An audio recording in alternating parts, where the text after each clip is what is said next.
Kemarin lagi banjir bandang, yang turun bukan air dari gunung, yang turun apa?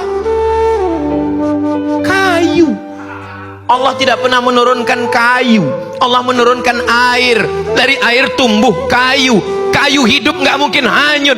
Gelondongan-gelondongan kayu turun dari gunung. Yang motong ini lebih jahat dari Israel.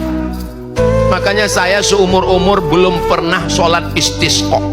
Diundang bupati, gubernur, wali kota, kepala desa, dusun, kepala dinas, kepala badan, kepala kantor yang ada kepala, tidak berkepala. Ustadz Somad sholat istisqa, nggak mau, sekalipun saya nggak mau. Kenapa?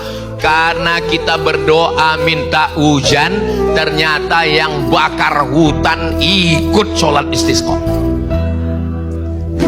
Kita hanya sebagai pelengkap sandiwara. Allah mau menunjukkan hujan, gunung bukit tidak lagi bisa menampung, menahan akar kayu, turun gelondongan-gelondongan, menabrak jembatan, menghancurkan rumah. Ya Allah, tolong saudara kami yang sedang teraniaya, yang sedang kena banjir. Mudah-mudahan Allah menurunkan pertolongan. Kalau mereka meninggal, meninggalnya syahid insya Allah.